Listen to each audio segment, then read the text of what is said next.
Do you have an independent mind? If so, I hope you'll subscribe to my YouTube channel. Just click on the subscribe button, ring that little bell, and stay up to date with my daily content. Thank you.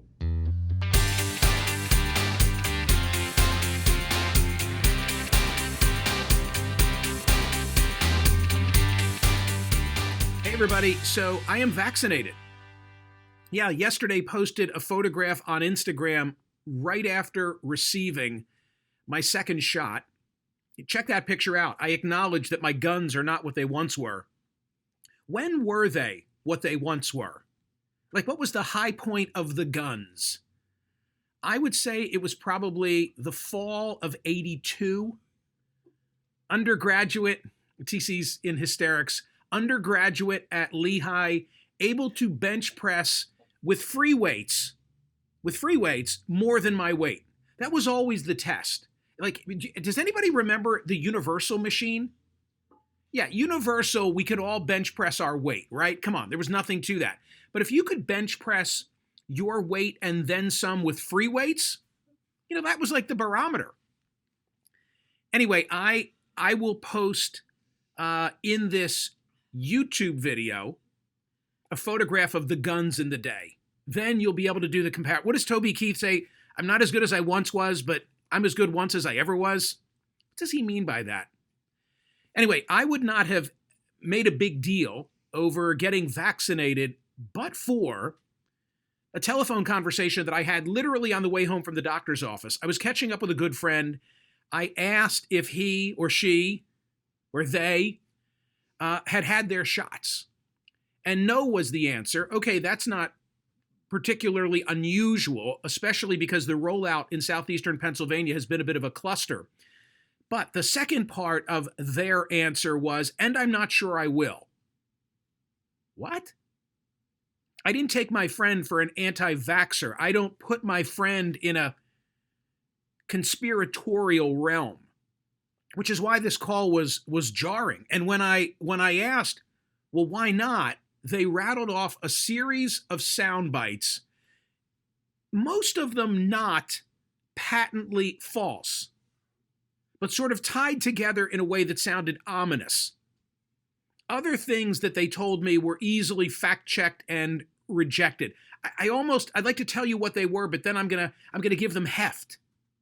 Okay, I'll give you one.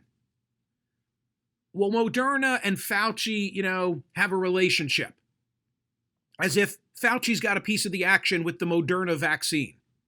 Take 10 seconds and go to Snopes, and you will see that that is bogus. And not only is it Fauci who gets thrown into that mix, it's also, well, of course, George Soros. Like, you knew he'd be in there somewhere. And also Jeffrey Epstein. Okay, that's how nutty some of it gets. But the other things that he said, for example, talking about liability protection that has been provided to the vaccine manufacturers, to which I responded, hey, I'm a trial lawyer. I think I understand that. The government needed these manufacturers to quickly get in the game. And given the volume of vaccination that will take place, no insurance company is going to underwrite whatever that exposure might mean, but that doesn't mean that it's inherently dangerous. Here's the point. My friend is not a one-off. My friend is not alone. CNN's Christina Maxouris has a piece today, quote, tens of millions of Americans haven't started their vaccinations yet, National Institutes of Health Director Dr. Francis Collins told CNN on Wednesday, and a lot of those folks, like my friend, are still not sure they want to take part in this amazing opportunity to put the virus behind us. We have to really figure out how to get the messages out there so that those who are still undecided get the information that they need to see why this is really something they would want to do. There was also a report that was published this week that said that the country is about to reach a tipping point where vaccine supply could outstrip demand. And parts of the country have already reached that level. Younger Americans, many of whom recently became eligible for a shot, less likely than older residents to claim that they have or will get vaccinated. And understandably, all of this is of great concern to the Biden administration. Eugene Daniels at Politico today has a great piece. It was leading the site when I visited very early this morning. The Biden administration is launching a renewed, more nuanced push to tackle a resistance problem of its own. It has more COVID vaccines than people willing or able to take them. And further along in the Politico piece, it says this: in consultation with health experts, the Biden administration has identified 3 buckets of communities that it needs to get vaccinated. 1, those who were excited to get their shots. 2, the movable middle of people who say they want to wait and see. I think that's the category my friend is in. 3, those who are telling pollsters that they will never get a vaccine. And for the last 2 buckets, the White House is now leaning on local leaders and non-political validators to reach them. Just how large a group the firm resistors are is a topic of debate, but the White House concedes that a Democratic administration isn't the best messenger for them or necessarily the movable middle. Maybe I can help them with the movable middle. Maybe Donald Trump, President Trump, could help them with the more firm resistors. Brian Stelter has a newsletter. It's called Reliable Sources, just like his television show. And he provided today a link to WNYC. I think it's a PBS affiliated station. They printed a vaccine edition for the Breaking News Consumer Handbook. Stelter says that we've got a media literacy problem. And so these were talking points for members of the media as well as the public to try and deal with individuals like my friend who are vaccine resistant just at a time when there's good supply.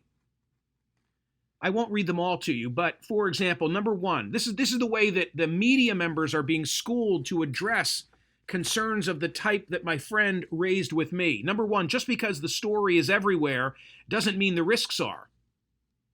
Number 2, in headlines about side effects, you see the alarming numerator, but not the contextualizing denominator. Do the math. 3, learn the vaccine lexicon. Pause and breakthrough infection may not mean what you think they mean. Number 4, every virus mutates, not necessarily for the worse. We vaccinate annually against the descendants of the horrific 1918 flu. One more. 5, civilization's greatest invention. Civilization's greatest invention. You're thinking wheel or fire? Vaccine. But the concept is abstractly terrifying. Identify your biases and filters. So there's a solution out there, small solution, but we've discussed this in the abstract in the past when we talked about the issue of so-called vaccine passports. I'm not sure that's the right word choice. But Bill Shaken in the LA Times today has a story about the Los Angeles Dodgers. This actually leads to today's survey question at swerconish.com. The San Diego Padres are coming to town this weekend for the next great showdown with the Dodgers. If you've been vaccinated, the Dodgers are reserving some seats for you. For Saturday's game, think about this now and whether this conceptually rolled out in other venues is the way to go. For Saturday's game, the Dodgers are opening what they're calling a fully vaccinated fan section. If Saturday's test run does well, the Dodgers will consider adding sections for vaccinated fans at other games. The seats for fully vaccinated fans are in the loge level, in the 2 sections closest to the visiting bullpen. As of Wednesday afternoon, tickets were priced $121 to $154. Masks will be required in those sections, as in others, but social distancing will not be. As the Dodgers put it, persons seated in these sections will be seated directly next to other parties. Fans 16 and older will be required to provide documentation showing that at least 2 weeks have passed since a final vaccination dose. Children from 2 to 15 will be required to show proof that they have tested negative for COVID-19 within 72 hours of admission to Dodger Stadium. This, by the way, is not something unique to the Dodgers. I didn't realize this. The Padres And the San Francisco Giants previously announced they're already planning such sections. Survey question at smircondish.com today. The LA Dodgers opening a fully vaccinated fan section where masks are required but not social distancing. In light of what I've told you about my friend and a significant number of other Americans, is that a necessary incentive? Is that the way to bring people around? To now say, hey, there are perks associated with those who will go get vaccinated now that the vaccine is readily available. Is that a necessary incentive, or is it too heavy-handed?